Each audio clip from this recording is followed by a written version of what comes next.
আসসালামু আলাইকুম রহমতুল্লাহ বারাকাত। আমার সকল দিনী ভাই বোনেরা, মানে আমল কবুল হওয়ার ক্ষেত্রে আমল কবুল হওয়ার জন্য প্রথম যে শর্তটা হলো হালাল ভক্ষণ করা, হালাল ইনকাম, হালাল ভক্ষণ করা। দ্বিতীয় শর্ত হলো আমলের সাথে সুন্নাহ থাকতে হবে। অর্থাৎ আমরা দৈনন্দিন জীবনে যে কাজে করি না কেন, যাহা করি না কেন, যে কাজের সাথে সুন্নাহ আছে সেটাই আমল হিসাবে গণ্য হবে। আর যত ভালো কাজই করি না কেন, ইয়া নবী সালাম আলাইকা, এই ধরনের আর কি, যত ভালো কাজ করি না কেন, যে কাজের সাথে সুন্নাহ নাই ওটা বাতিল হিসেবে গণ্য হবে, ওটা বিদআত হিসেবে গণ্য হবে, ওটা আমল হিসেবে কখনো গণ্য হবে না। যেটা বলতেছিলাম, মানে যে সুন্নাহ, যে আমলের সাথে, যে কাজের সাথে সুন্নাহ আছে, যে আমলের সাথে সুন্নাহ থাকবে সেই আমলটাই কবুল হবে আল্লাহর দরবারে। সেই আমলের বিনিময়ে আমল হাসর ইনশাল্লাহ এটা হাসান মেন আল্লাহ, হাসরের দিন আল্লাহর কাছ থেকে পাবে ইনশাল্লাহ তার বিনিময়। আর যে আমলের সাথে বিদআত যুক্ত হয়ে যাবে সেটা বাতিল, সেটার উসিলে তুমি তোমার উপর জাহান্নাম ওয়াজিব করে নিলে। কারণ বিদআতের জন্য একটা হাদিস,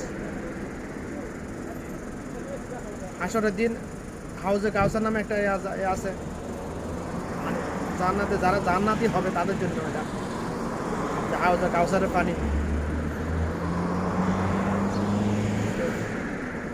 এখন একদল আসবে হাউজের কাছে পানি পান করার জন্য, আমার রাসূল তাদেরকে পানি দিতে চাইবে, তখন সাহাবীরা ফেরেশতারা বলবে, নিষেধ করবে পানি দেওয়ার জন্য। তখন রাসূল সাল্লাল্লাহু আলাইহি ওয়াসাল্লাম তখন বলবে কেন?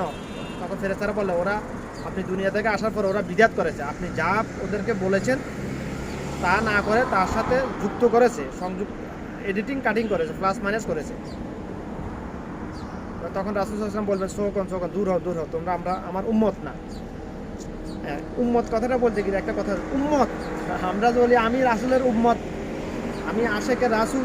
আমি আশেকের রাসূল যদি থাকতো বাংলাদেশে, তাহলে গত কয়েকদিন আগে এক কাফের বা এক ঝাড়র সন্তান আমার রাসূলকে নিয়ে কটূক্তি করেছে, সে কি বাংলাদেশে জীবিত থাকতে পারতো? বাংলাদেশে কি দুনিয়াতে যে জীবিত থাকতে পারতো না যদি আশেকের রাসূল থাকতো বাংলাদেশে? একজনও নাই। কারণ আমার রাসূলকে নিয়ে কটূক্তি করলে সে ঝাড়র সন্তান, এটা আমার রাসূলের সহিহ হাদিস। আমার রাসূলকে নিয়ে কটূক্তি করলে তার দুনিয়াতে থাকা হারাম হয়ে গেছে, এটা আমার আল্লাহর বিধান। এটা কে কোথায় আশেকের রাসূল? নাই, আশেকের রাসূল একজনও নাই, একজনও নাই। তো যেটা বলতেছিলাম, মানে উম্মত কাকে বলা হয় আসলে? আমরা তো বলি আমি আমার রাসূল, আমরা মুসলমান মনে করি, মুসলমানের ঘরে জন্ম নিলে আমরা মনে করি উম্মত। আসলে এটা ভুল ধারণা আমাদের। উম্মত শব্দটা তো হলো, মানে কেউ যদি আমার মতের সাথে মানে মিল থাকে, কারো মতের সাথে আমার মত যদি মিল থাকে, তাকে আমরা ভালোবাসি না, অবশ্যই ভালোবাসি না। যদি মিল না থাকে তাহলে আমরা তাকে ঘৃণা করি। এখন আমার রাসূলের মতের সাথে যার মত এক হবে সেই তো আমার রাসূলের উম্মত। অর্থাৎ যে সুন্নাহ সম্মত আমল করবে সেই আমার রাসূলের উম্মত হতে পারবে। আর যার মতের সাথে আমার রাসূলের মতের সাথে একমত নাই, যার আমলের সাথে সুন্নাহ নাই, যে বিদআত করবে, সে কি আমার রাসূলের উম্মত হতে পারবে? তার মতের সাথে আমার রাসূলের মতের একমত নাই, তাকে কি রাসূল বাঁচতে পারবে? বাঁচবে না। একটা ডায়লগ, একটা হাদিস, আমার রাসূল রাহমাতুল লিল আলামিন, সমস্ত সৃষ্টিগুলোর জন্য রহমত। কিন্তু সেটা ঠিক আছে, যার ঈমান আছে তার জন্য, যে মুসলমান তার জন্য কথাটা প্রযোজ্য। উম্মত কাকে বলে আশা করি বুঝাতে পেরেছি আমি। যার মতের সাথে আমার রাসূলের মত একমত, সেই হলো আমার রাসূলের উম্মত। এখন আমার রাসূলের উম্মত কই আছে? নাই। আমার রাসূল বলছে তো, যে আমাকে নিয়ে কটূক্তি করবে, ইসলামকে নিয়ে কটূক্তি করবে, সে যার সন্তান।